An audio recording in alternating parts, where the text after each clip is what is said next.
अहो काही सुद्धा नाही घरामध्ये माळव बघा स्वयंपाकाला. दुधाची पगार नाही झाली आज. मग पगार नाही झाली तर मी काय करू आता? का उपाशी राहायचं का आठवडाभर? पुन्हा आहे का माळव? पैसे नाही आले ना. मग काय करायचंय आता? उपाशी राहायचं आठवडाभर. अहो तेल मीठ सुद्धा नाही, शेंगदाणे सुद्धा नाही तर भाजीला, तेल सुद्धा नाही भाजीला. काय खाऊ घालायचंय त्या लेकराला? तू रोज कामाचा ते 200-250 रुपये रोज. त्या बाबांनी पगारच नाही दिली, म्हणला पुढच्या आठवड्यात देतो. 200 रुपये रोज आणि काय होणार आहे आठवड्याचे? ते मी पुढच्या आठवड्यात देणार आहे. मग तुझ्याकडे असले तर बघ ना. नाही तो माझ्याकडे असते तर मी नसते का जाऊन आणलं. जाऊ तुझ्या त्या रुपये मैत्रिणी, सुद्धा नाही माझ्या. तुझी ती मैत्रीण आहे का, तिच्याकडून आण उसने पैसे 400-500 रुपये. कशाला? मग माळव आणतो ना मी. ती पहिलीच तिचा मोठेपणा सांगते, बाई आमचा लय पैसा आहे ना, असं आहे तसं आहे. पुन्हा तिच्याकडे भीक मागायला जाऊ का? कशाची देते ती तरी मला? मग आता काय करायचं? काय करायचं म्हणजे? जा ना तुम्ही, आणा दुधावाल्याकडून पैसे. आता ते मला बुधवार येतो. तुम्ही नक्की घेऊन खर्चीले असणार आहेत ते पैसे, मला माहिती आहे ना. नाही. तिचा कसं काय फोन आला? कोण आहे? तीच मैत्रीण आहे माझी. गप्पा साथ तिच्या पुढे तमाशा नका. हॅलो, हां बोल ना. काय नाही अगं, ते आज हे ॲक्च्युली माझा नवरा आहे का, तर ते म्हणत होते की आज आपण काय करू, शॉपिंगला जाऊ. इथे नाही बाई, पुण्याला जाऊ म्हणत होते.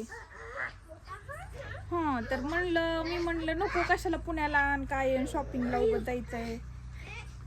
हा ना, लईच बाई म्हणजे त्यांना लईच माझी काळजी. ते ॲक्च्युली काय झालं माहिती आहे का, ते माझ्या हातामध्ये ना काय झालं, ह्याच्या गोल्डच्या ज्वेलरी बांगड्या आहेत ना हातामध्ये, म्हणजे हात भरून पूर्ण गोल्डच्या बांगड्या आहेत. तर ते म्हणते गोल्डच्या नाही तुला सूट होत, तुला मी घेणार तर डायमंडच्याच घेणार. म्हणलं आता उगाच कशाला एवढ्या महागाच्या, आता जे संक्रांतीला घेतल्यात बघ 4च दिवस झाले ते गोल्डच्या घेऊन. आणि म्हणलं परत डायमंडच्या कशाला, तूच सांग बरं. हो ना, तर म्हणतायत नाही आता हे काय BMW येऊन थांबली दारामध्ये आणि आता म्हणतायत बस म्हणून BMW मध्ये आणि जाऊ म्हणून. हो तवर तुझ्या ह्या मैत्रिणीला माग ना 2000. अहो तुम्ही तर भिकाऱ्यासारखंच करतात निवड. तिला म्हण ना 2000 टाक. ती पहिलीच तिची शायनिंग मारितीन, पुढे मी माझी गरिबी सांगू का तिला? म्हणजे हसन ती माझ्यावर. मी नाहीच काय मागायरी का, मी उपाशी राहीन उपाशी इथं, पण तिला रुपये नाही मागणार. आता गबासा बोलू नका. तिने जर तुमचा गरीबावाला एखादा शब्द ऐकला ना तर माझ्या एवढं वाईट नाही बघा. पा तिकडं तिला मग 2000 टाकायला म्हणजे जाते. ती काय करा, ती भाजी आहे मेथीची का कशाची ते रानामध्ये, ती खुडून आणा, तिचं करते भाजी करते. जा, किर करू नका इथं आणि बोलू नका बघा. हॅलो, हो अगं तेच थांबलेत ना, तर म्हणताय चल बाई पटकन म्हणून. हो साडी नाही बाई, मी कुठं साडी घालू, मी कंटिन्यू असं जीन्स शॉर्ट्स, असं भारी भारी तसले ब्लेजर्स, परत तसले क्रॉप टॉप्स तसलंच घालते मी कंटिन्यू. साडीन बिडी तर मला अशी अजिबात जमत नाही. आणि कधी मी वर्षातून एखाद्या वेळी संक्रांतीला वगैरे साडी घातली का, तर मी 1 लाखाच्या पुढची साडी घालते. अशा हलक्या बिलक्या साड्या तर मी घालतच नाही. नाही तर लग्नातल्या वगैरे तुला वाटण घालून बाई, कधीच नाही. 10,000 माग तिला.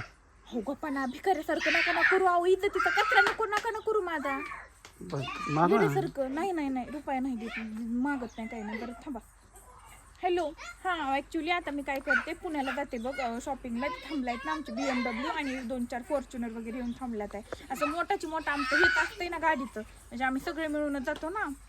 हो आमच्या मेड 50,000च्या वरच्या साड्या घालतात. मी म्हणजे माझ्यात उरलेल्या अशा देत असते नाही का. हो चालतंय. बरं ऐक, मी जाते आता, माझा ॲक्च्युली टाईम झाला आहे. माझी घडी हातात आहे का, ती किती लाखाची? 10 लाखाची घडी माझ्या हातात. चालतंय, ठेवू का मग? मला खूप अर्जंट आहे थोडं. हो अहो जा ना तुम्ही, काहीतरी काम करा, आणा ना पैसे, बाजार करायचा आहे का म्हणून तरी तुम्ही माझ्यामुळे आलात. बांगडी सुद्धा नाही हातात घालायला पैसे नाहीत ती. बरं ठीक आहे.